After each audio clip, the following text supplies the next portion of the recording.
कल रात तो एकदम परफेक्ट चल रहा था। आज सुबह ओपन किया तो सारे एरर आ गए यार। क्या ये कोडिंग भी ना। सो आप भी जानना चाहोगे मैं क्यों परेशान हूँ? ये देखो। Hello guys, my name is Sahil, welcome back to digital code studio. अगर आप जॉब करते हो या फिर स्टूडेंट हो तो आप भी ये प्रॉब्लम बहुत ज़्यादा फेस करते होंगे, है ना। बट कोई नहीं, फिर क्या दिक्कत हो गया, बने रहिए वीडियो में। इस वीडियो में आपका कॉन्फिडेंस बूस्ट होगा। सो चलेगा, स्टार्ट करते हैं। जैसे हम किसी प्रोजेक्ट पे काम कर रहे होते हैं, उसमें ना हर किसी प्रोजेक्ट का अपना एनवायरनमेंट होता है, अपने वर्जन्स होते हैं।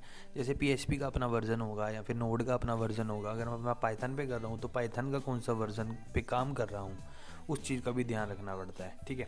और कभी कभी हम देखो अपने प्रोजेक्ट पे काम तो कर रहे होते हैं, उसके वर्जन्स को हम ध्यान में नहीं रखते, ठीक है। लेकिन कभी कभी हमारा प्रोजेक्ट या फिर हमारा जो कोई कुछ भी कोड होता है या प्लगइन्स होते हैं वो ऑटो अपडेट हो जाते हैं। उसकी वजह से उसका वर्जन चेंज हो जाता है, उसे एनवायरनमेंट चेंज हो जाता है। सो एनवायरनमेंट चेंज की वजह से हमारे कोड में एरर आना स्टार्ट हो जाता है। तो हम तभी हम इस चीज़ों में ना परेशान हो जाते हैं कि यार भाई, कल तो मैं काम करके गया, आज काम कर रहा हूँ तो आज इतने एरर्स क्यों आ रहे हैं। ये चीज़ का बहुत ध्यान रखना पड़ता है। जैसे रियल लाइफ एग्जांपल कि अगर मैं कल बाइक चला रहा था, मैंने बहुत तेज़ बाइक चलाई, ठीक है। उसमें उस टाइम पेट्रोल था, लेकिन घर आके मैंने ध्यान नहीं दिया कि उसमें पेट्रोल ख़त्म हो गया। लेकिन जब नेक्स्ट टाइम मैं बाइक चलाने लगा, मतलब अगर कल मैं बाइक चला रहा था और आज मैं अगर बाइक चलाने लगा हूँ तो मेरे बाइक का पेट्रोल ख़त्म हो गया। मैं स्टार्ट कर ही जा रहा हूँ, वो स्टार्ट ही नहीं हो रही, प्रॉब्लम हो रही है।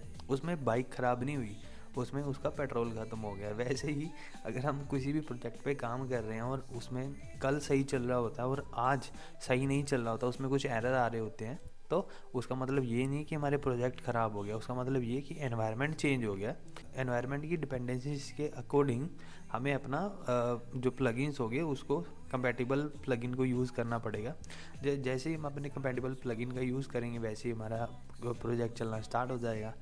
कभी कभी डिपेंडेंसी चेंज होने की वजह से भी ये सब चीज़ें ख़राब हो जाती हैं। अगर मेरा कोई प्रोजेक्ट है, उस पर मैं कोई नोड मॉडल्स इंस्टॉल करता हूँ या फिर कंपोज़र इंस्टॉल करता हूँ, ठीक है। उसमें क्या होती है, अपनी कुछ ऑटो अपडेट लाइब्रेरीज होती हैं जो इंस्टॉल हो जाती हैं, जिसकी वजह से हम एरर फेस करने लग जाते हैं। और इन चीज़ों से बचने के लिए हमें पैकेज -lock जेसन का यूज़ करना चाहिए। जब हम npm या फिर कंपोज़र को इंस्टॉल करते हैं तो वो हमारे कुछ फंक्शंस होते हैं जो उस वर्जन के साथ कंपेटेबल नहीं होते, वो डेप्रिकेट होना स्टार्ट हो जाते हैं, जिससे हमारे कोड में एरर आना स्टार्ट हो जाता है और कोडर बहुत परेशान हो जाता है। और ये चीज़ परेशान करने वाली होती भी है, क्योंकि अगर हमने कल काम किया और आज हमारी मीटिंग है और मीटिंग से 10 मिनट पहले हम प्रोजेक्ट रन करके देखते हैं या फिर कुछ टाइम पहले प्रोजेक्ट रन करके देखें और ये चीज़ हम फेस करें तो भाई ख़राब हो जाता है ना। ठीक है। सो इस चीज़ से बचने के लिए हमें पैकेज लोक जेसन का यूज़ करना चाहिए और कंपोज़र लोक का यूज़ करना चाहिए। इससे क्या होगा, जो भी हमारा एनवायरनमेंट होगा वो चेंज नहीं होगा, वो बल्कि जो भी उसके अंदर एनवायरनमेंट होता है वो एक लोक हो जाता है, ठीक है। उसके अंदर कुछ भी ऑटो अपडेट नहीं होगा, कुछ भी नहीं होगा, एनवायरनमेंट सेम का सेम रहता है। फिर जितना मर्जी कोड में चेंज करी जाओ, कभी भी अपना कोड जाके ऑन करो तो कभी भी हमें प्रॉब्लम नहीं होगी। थर्ड रीज़न है ब्राउज़र कैशे। ये तो भाई बिगिनर का बहुत बड़ा दुश्मन है, क्योंकि इससे क्या होता है, मतलब मान लो कि मैंने किसी भी कोड में चेंज किया या फिर मैंने क्लाइंट के किसी प्रोजेक्ट पे काम किया, ठीक है। मैं अपने ब्राउज़र की कैशे को एकदम क्लीन कर देता हूँ कल, तो अगर नेक्स्ट टाइम मैं प्रोजेक्ट को ओपन करता हूँ और वो प्रोजेक्ट पुरानी कैशे उठा रहा होता है, टेम्परेरी कैशे, तो उस पर पुराने चेंजेस ही दिख रहे होते हैं, नया कुछ भी चेंज नहीं दिख रहा होता। तो ये होता है सबसे रीज़न कैशे का, ठीक है। सो जैसे मैं व्हाट्सएप पे डीपी चेंज कर देता हूँ, ठीक है। एग्जांपल समझ लेते हैं। जैसे मैं व्हाट्सएप पे एक डीपी चेंज करता हूँ अपनी, लेकिन मेरे फ्रेंड्स को या फिर दूसरे बंदों को मेरी पुरानी डीपी दिख रही होती है, मेरी नई डीपी नहीं दिखती। तो इसमें हमारे ऐप का कोई रीज़न नहीं है, ठीक है। इसमें हमारे कोड ख़राब नहीं है, बल्कि हमारी पुरानी कैशे लोड हो रही है। सो इसको सोल्व करने के लिए हमें हमेशा अपनी ब्राउज़र कैशे को क्लीन रखना चाहिए। अगर आप मेनली डेवलपर हो या फिर फ्रेशर्स हो, तो हमें, अगर हम किसी प्रोजेक्ट पे काम कर रहे होते हैं तो हमें अपनी ब्राउज़र कैशे पे पूरा ध्यान रखना चाहिए कि हमारी ब्राउज़र कैशे क्लीन है, ताकि हमें अपडेटेड कोड दिखता रहे, हमारी कोई भी पुराना कोड हमें ना दिखे। कभी कभी हमारे बग का रीज़न या एरर का रीज़न एक स्मॉल छोटा सा एक वेरिएबल भी बन सकता है। जैसे कि जैसे मैं कोई भी प्रोजेक्ट में मेरे एक वेरिएबल यूज़ हो रहा है, जिसमें मैं यूज़र नेम से मैं अपना नाम सेव करवा रहा हूँ और उस वेरिएबल का नाम है यूज़र नेम। यूज़र नेम का यू कैपिटल है और एन कैपिटल है। अगर मैं गलती से दूसरी जगह पे यू कैपिटल की जगह स्मॉल कर देता हूँ, तो उससे क्या होगा, मेरा पूरे का पूरा प्रोजेक्ट बंद हो सकता है, रुक जाता है। या फिर अगर मैं कहीं सेमी कोलन लगा देता हूँ या कोई भी एक छोटी सी मिस्टेक कर देता हूँ, तो उसकी वजह से मेरा पूरे का पूरा प्रोजेक्ट में एरर आ सकता है। सो ये चीज़ों का हमें बहुत ध्यान रखना पड़ेगा। जहाँ पे वेरिएबल जिस नाम से डिफ़ाइन किया गया है उसे उसी नाम से आगे डिफ़ाइन करो तो बेटर है। अपनी क्रॉस चेकिंग करो जब भी आप प्रोजेक्ट को ख़त्म करने वाले हो या आज के लिए बंद करने वाले हो, उसको कल करोगे।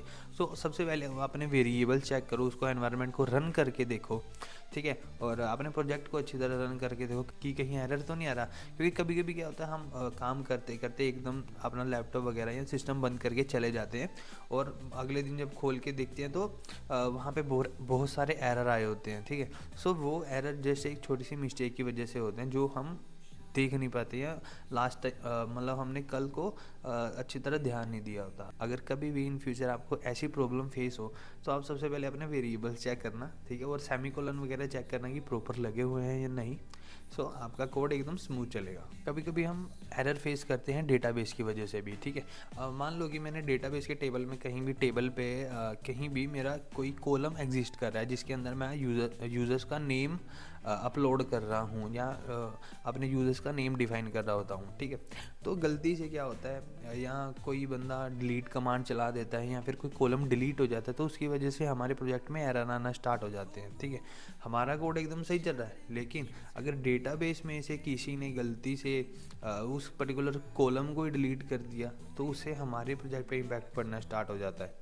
हमें अपने डेटाबेस का हमेशा बैकअप रखना चाहिए ताकि पुराने डेटाबेस में से जो हमने बैकअप लिया होगा वहाँ से चेक कर सकते हैं कि क्या प्रॉब्लम आई है। कभी कभी तो रीज़न ये होता है कि हम खुद ही भूल जाते हैं कि मैंने कल को क्या काम किया था। ये कोई कोड का एरर नहीं है, ये हमारी खुद की मेमोरी का एरर है कि हमने जो लास्ट टाइम क्या काम किया था वो खुद ही भूल जाते हैं, ठीक है। सो इस चीज़ को मेंटेन करने के लिए हमारे पास कमेंट्स होते हैं। अगर मैं कोई भी कोड कर रहा हूँ, ठीक है, उस कोड के अंदर मैं कमेंट में लिख सकता हूँ कि ये पर्टिकुलर कोड मेरे इस पर्टिकुलर चीज़ के लिए यूज़ कर पा रहा हूँ। या फिर हम गिट का यूज़ कर सकते हैं, गिट पे हम पुश पुल कर सकते हैं, ठीक है। जो भी मैंने लास्ट टाइम काम किया उसको पुश करूँगा, ठीक है। उसके अंदर कमेंट सेक्शन लिखा जाता है, मतलब एक डिस्क्रिप्शन लिखी जाती है कि ये पर्टिकुलर चेंज किस चीज़ के लिए है। सो अगर आप भूल जाते हो कि हाँ इस कोड का यूज़ इस चीज़ के लिए है और वहाँ पे आप कमेंट में लिख देते हो या फिर गिट में पुश करते टाइम उस मैसेज में सेव कर देते हो, सो आपको वो मैसेज पढ़ते ही रिमाइंड आ जाएगा, हाँ मैं ये चीज़ कर रहा था, ये चीज़ पे मुझे ध्यान देना चाहिए, ठीक है। सो वहाँ से आपकी मेमोरी का लॉस रिकवर हो जाएगा, बैकअप हो जाएगा और आपको पढ़ के पता लग जाएगा, आप उस कोड को सोल्व कर सकते हो जल्दी। देखो अगर आप बिगिनर हो और आप डेवलपमेंट में काम करते हो, ठीक है, और आपके पास कभी भी मतलब एरर आ जाते हैं, कुछ भी आ जाता है, तो तब बंदा ना परेशान हो जाता है। मेनली जब बंदा बिगिनर होता है कि यार मुझसे तो कोड हो ही नहीं रहा, मुझसे हो ही नहीं पाएगा, ये बार बार मुझे प्रॉब्लम फेस करनी पड़ती है ये चीज़। अगर भाई ये चीज़ें होंगी ही नहीं तो डेवलपर को सैलरी कहाँ से मिलेगी, ठीक है। सो ये चीज़ें होनी बहुत ज़रूरी है, क्योंकि इस चीज़ों से मतलब इस चीज़ का मतलब ये नहीं है कि मैं परेशान हो रहा, मैं कुछ नहीं हो रहा, ये बार बार मुझे एरर फेस करना पड़ता है, लोगों के एरर सोल्व करने पड़ते हैं, तो अच्छी बात है ना भाई। जितना तू एरर सोल्व करेगा उतनी तेरी लर्निंग स्ट्रॉन्ग होती जाएगी, उतना तेरे लॉजिक बिल्डिंग स्ट्रॉन्ग होती जाएगी, उतना तू नई नई चीज़ों की तरफ बढ़ता जाएगा, ठीक है। ये थोड़ी कि अगर एरर आ गया तो परेशान हो जाना है या काम ही नहीं करना, तो फिर तू डेवलपर किस बात का, ठीक है। सो इस चीज़ से तेरी लर्निंग स्ट्रॉन्ग होती है, तेरा लॉजिक बिल्डिंग स्ट्रॉन्ग होता है। तो कभी भी अगर तेरा एक बार काम एकदम सही हो गया, ठीक है, अगर तुझे हर एक चीज़ का प्रॉब्लम का सॉल्यूशन पता लगने लग गया और वो उस प्रॉब्लम को तो क्विकली सोल्व करने लग गया, तो भाई तेरी तो डिमांड बढ़ जाएगी ना। तो जल्दी से प्रॉब्लम सोल्वर है, ठीक है, तो जल्दी किसी भी प्रॉब्लम को सोल्व कर देता है, कोई भी कोड बना देता है, कोई भी प्रोजेक्ट बना देता है, सो तेरी डिमांड ज़्यादा बढ़ेगी। सो कभी भी पैनिक नहीं होना, जस्ट अपने आप को टाइम देना और चीज़ को प्रैक्टिकली करते रहना है, तो अपने आप सब कुछ इम्प्रूव हो जाएगा।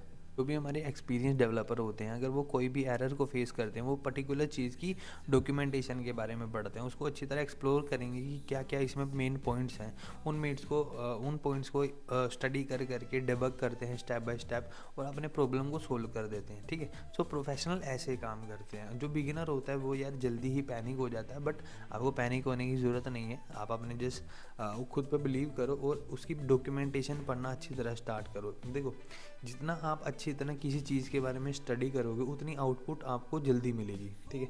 अगर आप अंधाधुंध लग रहे हो कुछ भी ढूंढने के लिए बिना उस प्रॉब्लम का सॉल्यूशन ढूंढे, ठीक है, तब आपको थोड़ी प्रॉब्लम फेस हो सकती है। लेकिन अगर आप उस चीज़ की प्रॉपर डॉक्यूमेंटेशन पढ़ोगे, इसका क्या सॉल्यूशन हो सकता है, उस सॉल्यूशन के पीछे भागोगे, तो तभी आप उस चीज़ की प्रॉब्लम सॉल्व कर सकते हो।